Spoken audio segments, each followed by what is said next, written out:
or you can see the link in the description or at www.covid90book.com, called COVID90. I'm going to read it to you.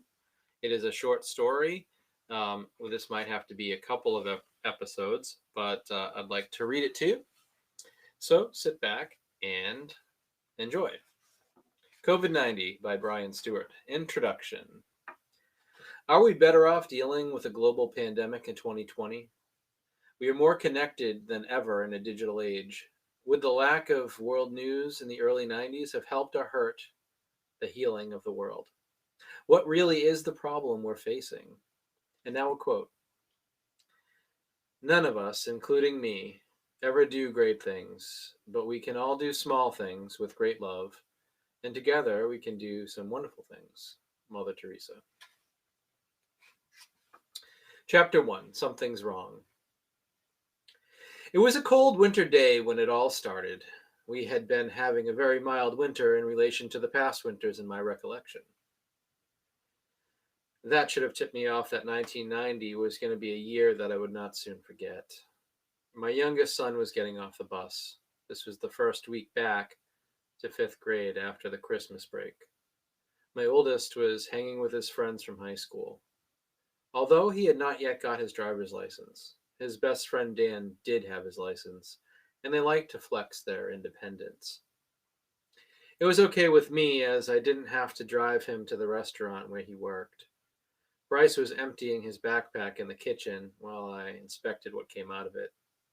I trusted that he would complete his homework, but I still wanted to feel like a responsible parent and trust but verify. I found his math and science notebook with homework, as well as a special note on orange paper from the school nurse. The orange paper, which was typed out on half a sheet of paper, simply said, "Dear parent, please be aware that several students have been out of school with the flu. In an abundance of caution, we are advising parents of children who have flu symptoms with fever above 101 degrees to remain at home until they are without fever for 24 hours. Sincerely, Mrs. Lane, school nurse." I placed the orange paper on the fridge and held it there with the Aruba magnet that read, "One Happy Island." I would talk it over with Jane when she got home from work. She worked the swing shift at the printing company in a neighboring town. The split shift worked. She was there in the morning to get Bryce onto the bus, and I was there when he got home. I wasn't what you would consider a real wonder in the kitchen, but the kids didn't starve, so I had that going for me. Jim and Bryce were clearing the table after a delicious dinner of Chef Boyardee raviolis and salad, and I had just settled down in the living room on my lazy boy recliner with my feet up and a bag of Jacks to watch the local Boston news. Channel 5 was always on in the house. Was Channel 5 the best? Maybe not, but it was tradition, and we sort of lived our lives according to what our parents did, right? Chet Curtis and Natalie Jacobson were announcing that AT&T was experiencing issues with long-distance services due to a computer glitch. This whole computer thing was so new. I figured that the glitch was just because we weren't ready to be overtaken by computers just yet. Jane used to work at the phone company just after high school. We had been dating for over a year when she got the job working at the company. I just called it Bell Atlantic myself. The company sounded too much like it was a mob front. Heck, they charged so much money for long distance, I wouldn't be surprised if they weren't in the business. She worked there with her best friend from school, Georgianne. They would often go out for girls' nights out after Jimmy was born. That was before the printing company. That was before the change. So like I was saying, this was the start of it. This is where it began. This was the beginning of a new decade. 1989 was still smoldering, and 1990 was new. But boy, were we in for a ride. One hell of a ride. So pull up your covers, grab a drink, and hold on to your tits. Jane arrived home at 20 past 12, and she climbed into bed. Stand by. The pain is live.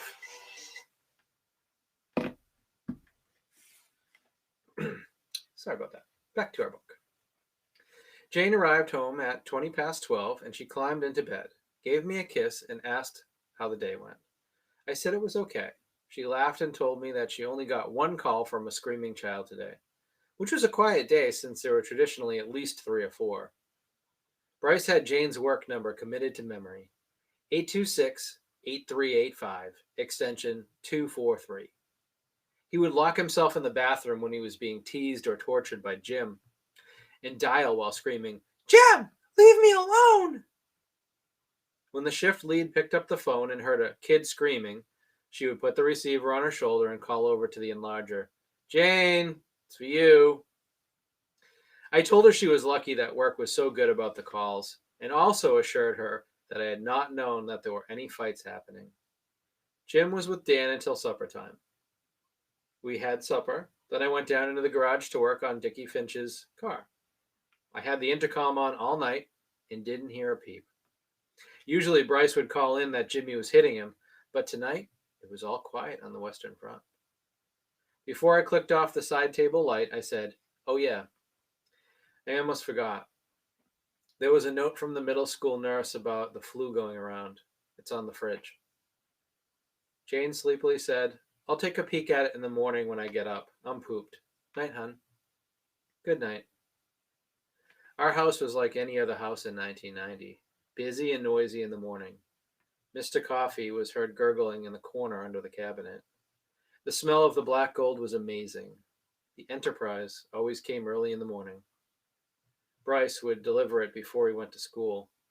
That morning, while sipping coffee and reading the paper, was the first time I noticed anyone else besides Mrs. Lane from the middle school talking about the flu. This was an article about a city in China where they were experiencing a strange illness. This illness seemed to come from nowhere. It was similar to flu, but much worse. Instead of aches and pains and a week of ginger ale and saltines, people were in the hospital with severe respiratory distress. The article was no more than a quarter of a page, but it showed people in what looked like a laboratory.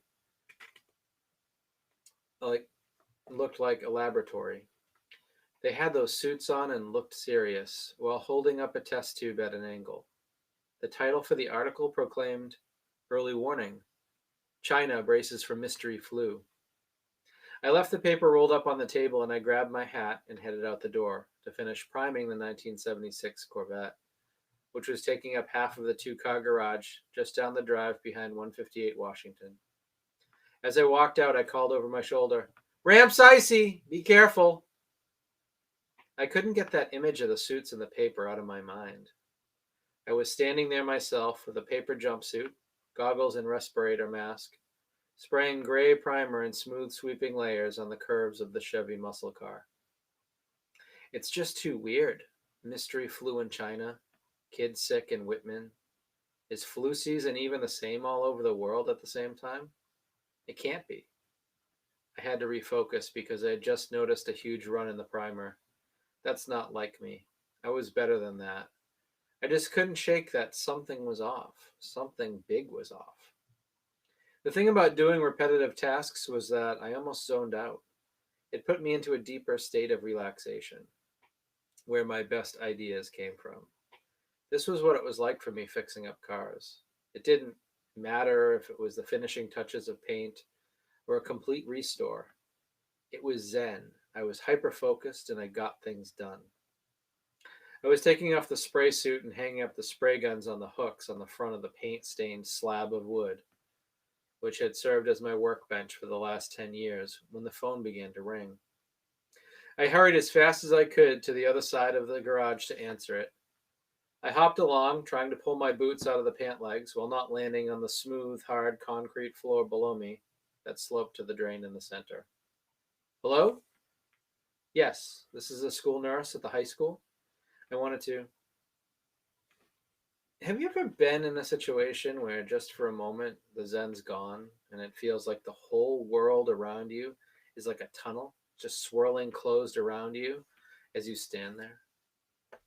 The curved plastic of the orange-green wall phone mounted. Excuse me, let me go back over that because apparently I can't read.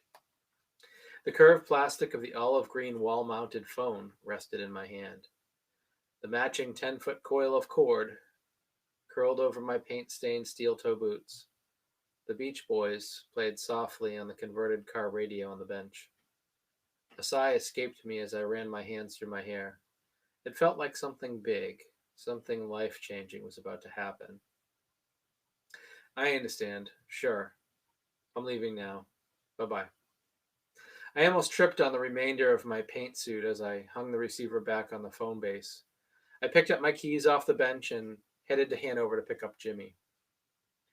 The school had been instructed to send the kids home immediately. No buses, only family pickups. It was an easy 30-minute drive from the calm streets of Whitman to the high school in Hanover.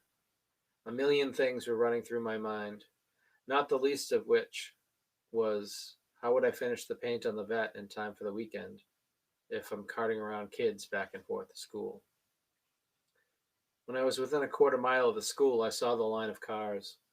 The teachers were directing us into the little area in the front entrance of the school. We slowed down, and when the kids saw the car, they'd come out. Jimmy opened the door to my white 1985 Monte Carlo SS and tossed his backpack over the seat into the back. I love the sound of real steel doors closing. It's why I love Chevy. So, what's this all about? I asked Jimmy after a few minutes of silence. No clue.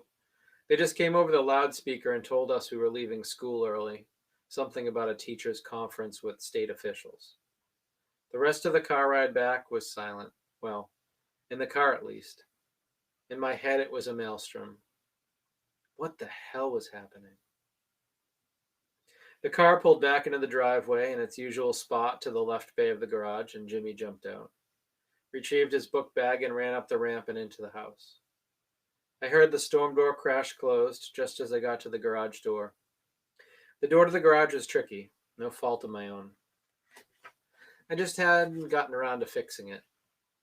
With the key inserted, I had to pull back toward me and turn at the same time. I was ready to get going with the wet sanding on the vet to prep for the Emron cherry red paint when I noticed the red flashing light on the answering machine, and the number 2 was on the panel. The first was the middle school telling me that Bryce needed to be picked up from school early, just like Jimmy. I hit the fast forward button and heard the second message beep. Hi, hon. I just got a call from the middle school about Bryce. I guess they're sending the kids home early. I'm leaving to get him. They said they couldn't reach you. See you soon. Don't worry. Work let me take some sick time. See you in a bit. I couldn't get my head back into the game. Car repair and body work was an art, and if your heart wasn't into it, it's best to leave that for another time. I heard Ruby pull into the driveway. Ruby was Jane's 1987 Nissan 300Z. Looked like a piece of shit, but I made sure that it was safe to drive. That was the thing about being a car guy. I was really great at fixing cars, but my own looked like they caught every fastball ever pitched in the history of baseball. I looked out the tiny window of the garage to see Jane kissing Bryce as he hurried up the ramp and into the house with his backpack. Jane was headed to the garage with her purse on one shoulder and her lunch bag in the other hand. I opened the door and she walked in. I could see the worry on her face, even in the light of the fluorescence overhead. We must have talked for at least an hour. We didn't have much time to talk, seeing that we worked opposite shifts. So this was welcome. The night was the first time in a long time that we were all sitting around the kitchen table for a meal. Jane made her famous sausage bread, which was sweet and hot Italian sausage, cheese and green peppers baked into a bread. It was sliced and eaten in little biscotti shapes. We also had Greek salad with loads of feta, red onions, and iceberg lettuce. A snapshot of this dinner would show family time, good food, a normal everyday dinner in America.